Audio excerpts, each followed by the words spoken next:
Hey, so I'm Major General Retired Brian Watson. I'm the president of the Army Engineer Association. We're out here at the Industry Exhibition in the Regimental Week. And this is one of the key events because it allows us to bring our partners in industry together with soldiers, young leaders, and talk about two things. Number one, what equipment's out there and what are our experiences so that the industry folks can take that back, make the modifications, make sure our voice is heard. And in the same way, industry can tell us, hey, this is where we think it's going. We've been looking at your requirements. Here are some potential solutions. And then we begin to have a professional dialogue.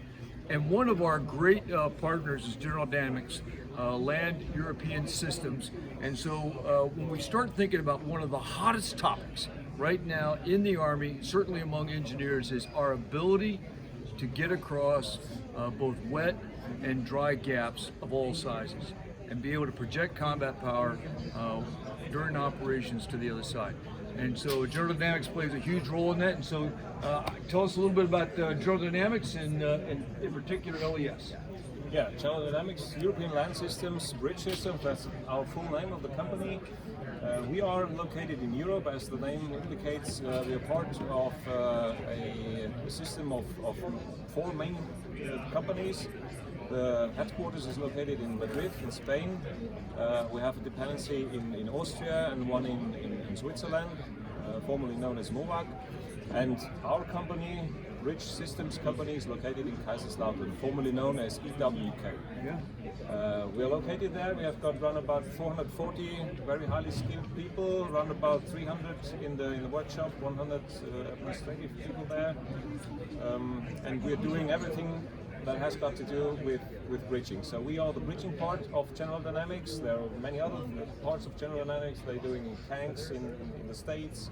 We're doing submarines, but we are the guys who deal with bridges. That was what we are doing since more than 100, I don't know, 50, 160 years in the meantime. So the company is quite old. Yeah, what are we doing? We're doing different kind of bridges. We are doing non-floating bridges and floating bridges. That is what we distinguish. The most famous one is... Well, General Dynamics European Land Systems, we are a full-service bridge company. We produce everything.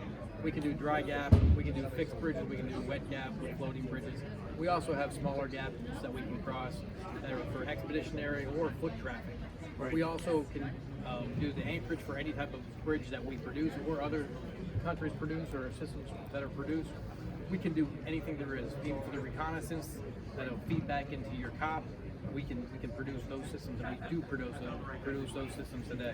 Yeah, we'll get into some of the systems, but our European partners, let's be honest, are far ahead of us in their recognition that we've got to have this gap crossing capability.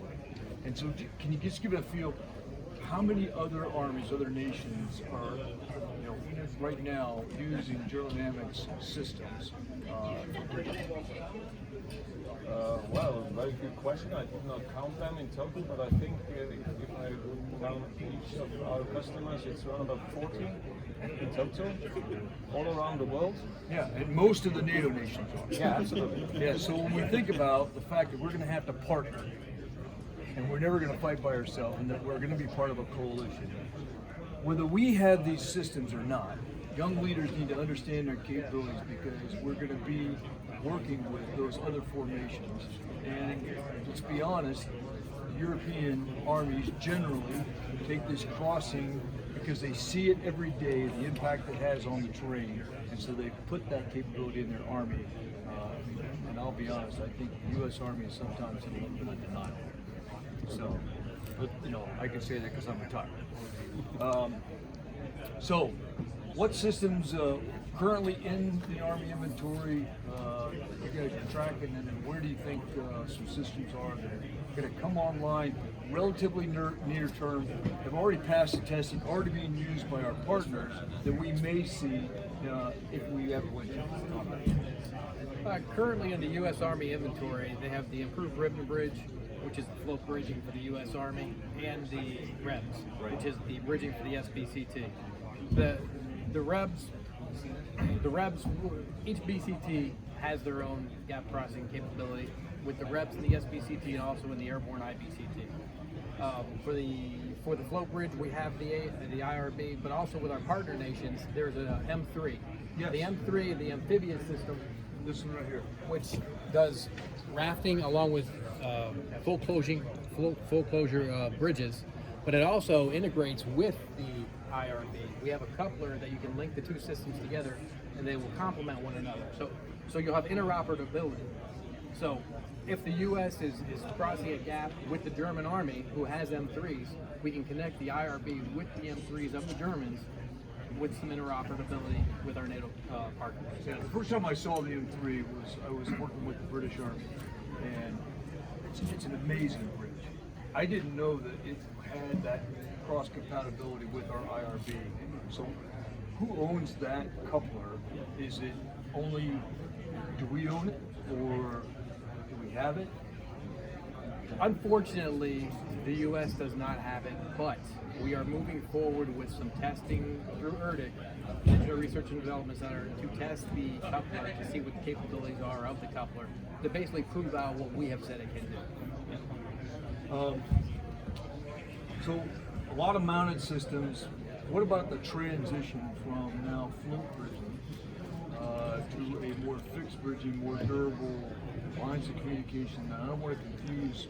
There are all kinds of lines of communication bridging. Does General Dynamics European Land Systems have also a capability in that space, or is it mostly float bridging? We do both. With the fixed bridging, right now we're working with the U.S. Marines. We've provided them the Viper Bridge. Yeah. The Viper Bridge is a short span from 5 to 9 meters, MLC 40. So it's going to be able to cross the majority of marine traffic. And it's an expeditionary bridge, hand in place, and you can put it on. We've already proven it works on MPVR, and we are developing the launch mechanism for JLTV. Okay, great. The Marines have procured a coupler for expeditionary and for experimentation, and we're looking forward to feedback. Span on this is 16? No, 5 to 9 meters. 5 to 9. It's a short gap crossing. And what does industry say now in terms of where is the sweet spot? I mean, you've got different bridges for all kinds of different. Is it 18 meters? Is it 20 meters? What is the sense of industry about when you think about what the Army requirement should be? That goes back into how heavy your load is and what theater of operations we are really focusing on. Yeah. We focus on the European theater quite a bit, and as I discussed with the Marines, they're looking more expeditionary, because if you're looking at the PACOM, you're looking at a totally different structure necessary. So as we focus on the Army and we focus on Europe, we're looking at meeting the needs of the heavy battle tank, the main battle tank. Currently, the M1A273, which is an extraordinary load, which we have been testing with ERDIC on our ribbon bridge to prove that it has crossed the system. Okay. As we move forward and we're going to other types of systems, we're looking at increasing the soldier force protection. We want to get the soldiers out of the fight. And how we do that in the SBCT and for the IBCT is we keep them buttoned up in a secure platform, and we have a system for that with the Cobra. Okay. The Cobra we can put on both Talk about ends. Cobra. So Cobra Is that one here? yep, right here.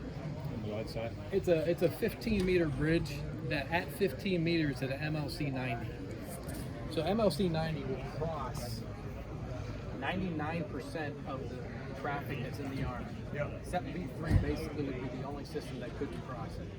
And we can put this, and we have put this on a Stryker vehicle, and we also have put this in partnership with Rheinmetall and Pearson Engineering on a Boxer vehicle. Okay, So fantastic. we're ready to execute whenever the Army is ready to.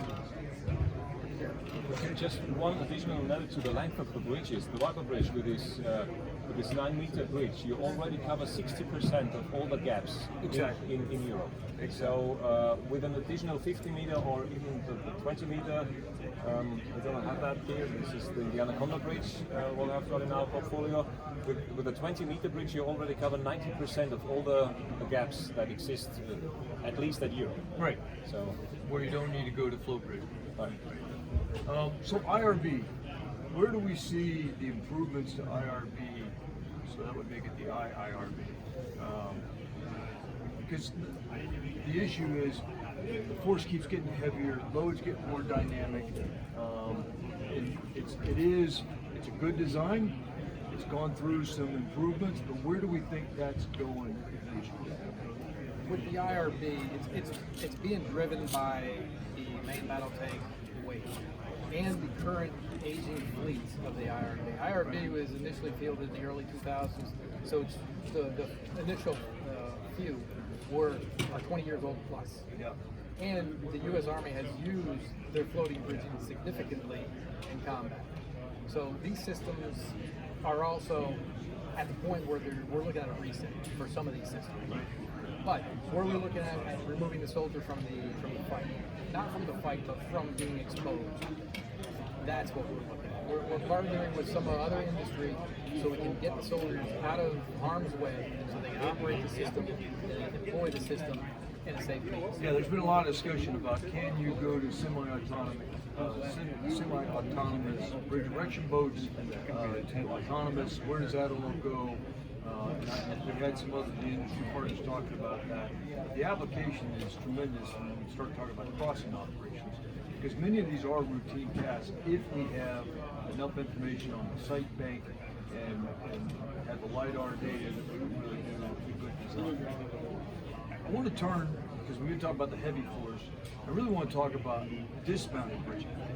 Because dismounted bridging, it's a lost art. We think that we're going to not need it, we'll be able to raft, but there are some solutions that you all have that are pretty interesting, easily deployable, already being used in some armies. And so what are some of those systems? Talking about the Mamba, for example? Yeah. Yes, the Mamba.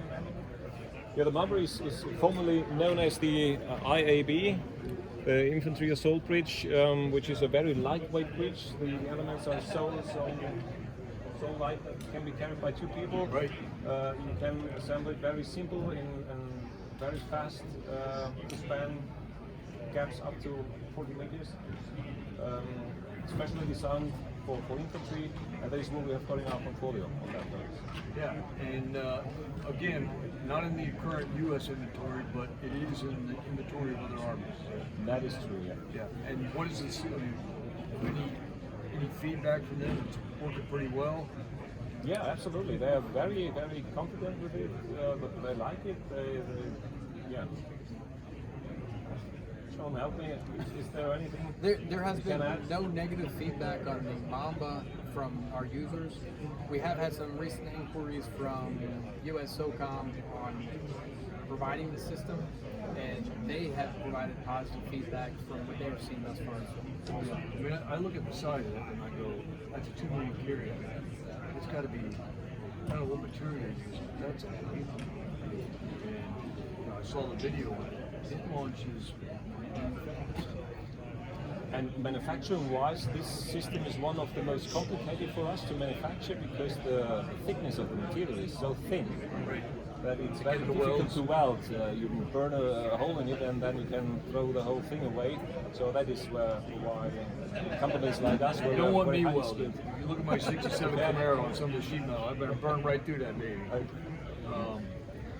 So, General Dynamics, sort of the forerunner of, at least in the bridging world, not only mounted but dismounted. And I know that this is the hot topic right now among the U.S. Army, and I'm glad that we've got partners like you that are looking at, okay, how can we help the Army and other services, because we're going to have these gap crossings, both dry and wet. They're going to be part of combat operations. So thanks for all you guys do for us. I really do appreciate it. John, thanks. Thanks very much, sir. All right, so that's, when you think about the hot topics, this is one of them. Go up on the website, start looking at some of these systems, because I'm telling you, they're coming to a theater near you. See you next time.